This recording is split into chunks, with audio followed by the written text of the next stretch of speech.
बताएंगे। जब वे आपस में कुछ निर्णय नहीं कर सके तब गौतम जी के पास पूछने के लिए गई। जब उनके पास पहुंची तो उस समय गौतम जी आनंद के साथ बैठे थे। उनके सामने जाकर उन्होंने मस्तक झुकाकर प्रणाम किया। तदनंतर स्त्रियों ने पूछा, हे प्रभु, इस कलयुग में लोगों के पुत्र किस तरह जीवित रहेंगे? इसके लिए कोई व्रत या तप हो तो कृपया करके बताइए। इस तरह उनकी बात सुनकर गौतम जी बोले, आपसे मैं वही बात कहूँगा जो मैंने पहले से सुन रखी है।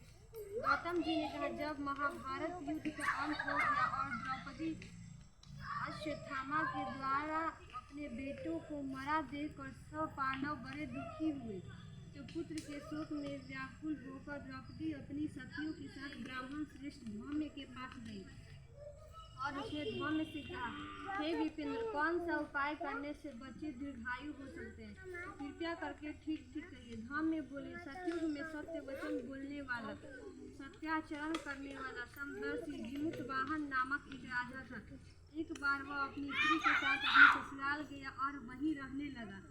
एक दिन आधी रात के समय पुत्र के शोक से व्याकुल कोई स्त्री रोने लगी, क्योंकि वह अपने बेटे के दर्शन से निराश हो चुकी थी। उसका पुत्र मर चुका था। वह रोती हुई कहती थी, हाय, मुझ बूढ़ी माता के सामने मेरा बेटा मरा जा रहा है। उसका रुदन सुनकर राजा जिमुतवाहन का तो मानो हृदय विदीर्ण हो गया। वह तत्काल उस स्त्री के पास गया और उससे पूछा, तुम्हारा बेटा कैसे मरा? बूढ़ी ने कहा, गरुड़ प्रतिदिन आकर गांव के लड़कों को खा जाता है। इस पर दयालु राजा ने कहा, माता, अब तुम रो मत, आनंद से बैठो, मैं तुम्हारे बच्चे को बचाने का यत्न करता हूँ। ऐसा कहकर राजा उस स्थान पर गया जहाँ गरुड़ आकर प्रतिदिन मांस खाया करता था। उसी समय गरुड़ भी उस पर टूट गया और मांस खाने लगा। जब अतिशय तेजस्वी गरुड़ ने राजा का बायां अंग खा लिया तो झटपट राजा ने अपना दाहिना अंग फेर कर गरुड़ के सामने कर दिया। यह देखकर गरुड़ जी ने कहा, तुम कोई देवता हो? कौन हो तुम? तो मनुष्य नहीं जान पड़ते। अच्छा, अपना जन्म और कुल बताओ। पीड़ा से व्याकुल मन वाले राजा ने कहा, हे पक्षी, आज इस तरह के प्रश्न करना व्यर्थ है। तुम अपनी इच्छा भर मेरा मांस खाओ। यह सुनकर गरुड़ रुक गए और बड़े आदर से राजा के जन्म और कुल की बात पूछने लगे। राजा ने कहा, मेरे माता का नाम सैव्या और मेरे पिता का नाम शालिवाहन है। सूर्यवंश है मेरा जन्म हुआ है। सूर्यवंश में मेरा जन्म हुआ है और जिमुतवाहन मेरा नाम है। राजा की दयालुता देखकर गरुड़ ने कहा, हे महाभाग, तुम्हारे मन में जो अभिलाषा हो वह वर मांगो। राजा ने कहा, हे पक्षीराज, यदि आप मुझे वर दे रहे हैं तो वर दीजिए कि आपने अब तक जिन प्राणियों को खाया है वे सब जीवित हो जाए। हे स्वामी, अब से आप यहाँ बालकों को न खाएं और ऐसा उपाय करें कि जहाँ जो उत्पन्न हो वे लोग बहुत दिनों तक जीवित रहें। धौम्य ने कहा कि पक्षीराज, गरुड़ राजा को वरदान देकर स्वयं अमृत के लिए नागलोक चले गए।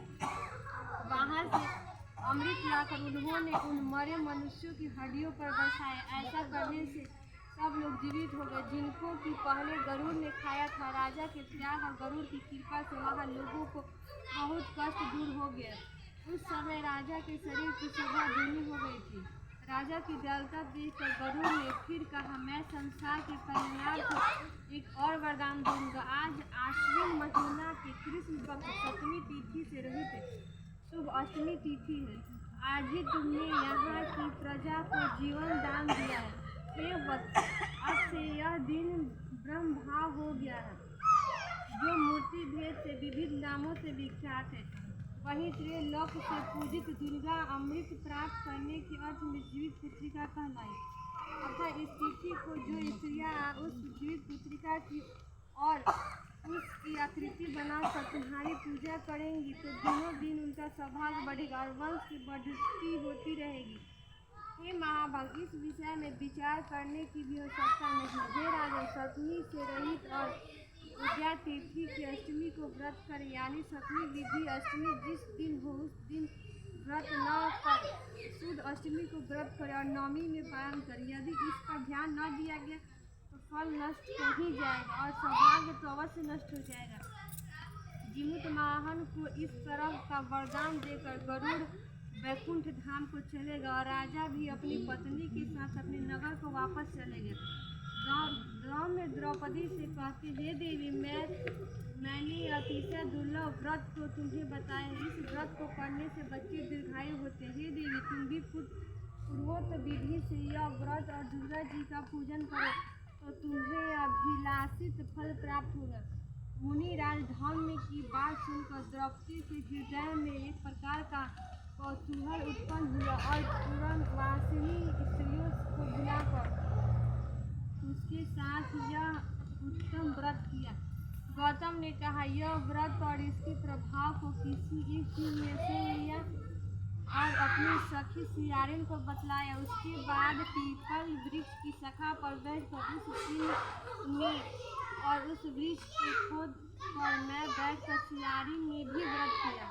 फिर वही चिन्ह किसी उत्तम ब्राह्मण के मुंह से यह कथा सुन आई और पीपल के खोद कर मैं बैठी हुई अपनी सखी सियारिन को सुनाया। सियारिन ने आधी कथा सुनी थी कि उसे भूख लग गई और उसी समय 100 से भरे हुए शमशान में पहुंची। वहां उसने इच्छा भगवान का भोजन किया और चिन्ही बिना कुछ खाए पिए कर गई और सवेरा हो गया। सवेरे वह गौशाले में गई और वहाँ गौ का दूध पिया। इस तरह नवमी को उसने पारण किया। कुछ दिनों बाद दोनों मर गईं और अयोध्या के किसी धनी व्यापारी के घर में जन्मी। संयोग से दोनों का जन्म लड़की के रूप में एक ही घर में हुआ, जिसमें सियारिन ज्येष्ठ हुई और चिन्ही छोटी। वे दोनों बहनें सभी शुभ लक्षणों से युक्त थी, इसीलिए बड़ी लड़की काशी राज की और छोटी लड़की उसके मंत्री के साथ गार्हपत्य अग्नि के सामने विधि पूर्वक ब्याही गई। पूर्व जन्म के कर्म फल से वह मृग नैनी रानी हुई। जिस किसी की बुद्धि संतान को उत्पन्न करती वह मर जाती थी और पूर्व जन्म की बातों को स्मरण करने वाली मंत्री की पत्नी ने अष्ट वसुओं को सदृश तेजस्वी 8 बेटे उत्पन्न किए और सभी जीवित रह गए। अपने बहन के पुत्रों को जीवित देकर ईर्ष्यावश राजपत्नी को अपनी स्वामी से कहा कि यदि तुम मुझे जीवित रखना चाहते हो तो इस मंत्री के सभी पुत्रों को उसी जगह भेज दो जहाँ मेरे बेटे गए, अर्थात उन्हें मार डालो।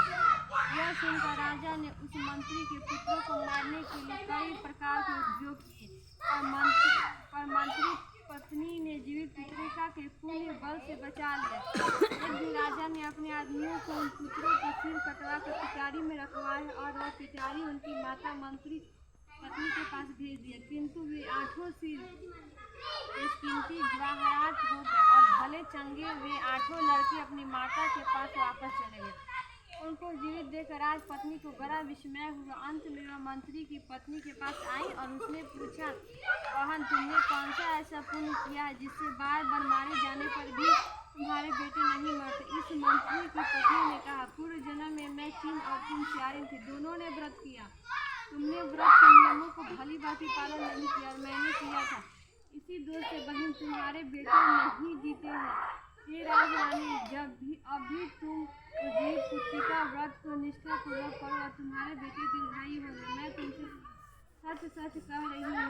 उसके कथा अनुसार रानी ने व्रत किया, तभी से उसके कई बेटे सुंदर और दीर्घायु होकर बड़े बड़े राजा हुए। सूची कहते हैं कि सब प्रकार का आनंद लेने वाला मैंने यह दिव्य व्रत बतलाया। स्त्रियाँ चिरंजीवी संतान चाहती हो तो विधि पूर्वक यह व्रत करें। हो गया।